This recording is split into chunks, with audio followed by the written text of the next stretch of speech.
طيب احنا اول حاجه في تقفيل الجرح القيصريه، عشان في ناس كتير بتقول جدا بتتكلم عن موضوع الجرح التجميلي، وانت بتقفل بخيط تجميلي ولا لا، وبتسيب الخيط وتشيله ولا لا.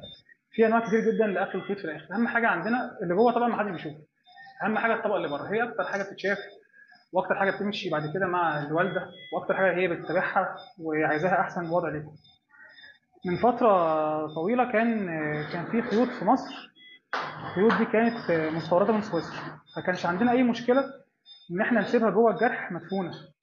يعني هي بتيجي بس تشيل البلاستر بتاعها، او ممكن تشيله في البيت وخلاص، مش محتاجه لا تفك غرز ولا اي حاجه. ولكن دلوقتي حاليا مفيش، الخيط ده مش موجود، ومعظم الخيوط كلها مصريه او هندي، الجوده يعني قلت خالص. انا عن نفسي بقيت بخاف اسيب الخيط جوه الجلد، فبقيت بقفل بخيط اسمه برولين مش فيكر. الفيكر ده نوع خيط بيدوب، يعني لو سبتيه في الجرح الجسم بيمتصه، لان هو بيتكون من ماده سكر، يبدا يكسر السكر ويمتصه. وده اللي بنقفله جوه البطن كلها، البطن كلها من جوه متقفله بفيكر. عشان كده لما نيجي نولد تاني ما بنلاقيش خيط.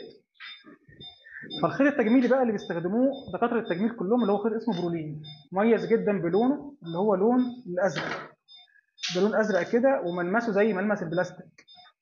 الخيط ده احنا بنحطه في الجرح، يساعد ان الجرح نفسه ما يسيبش اثر بعد كده، اقل عرضه ان هو يحصل عليه التهابات، يعني البكتيريا مش بتنمو عليه لانها بتتزحلق.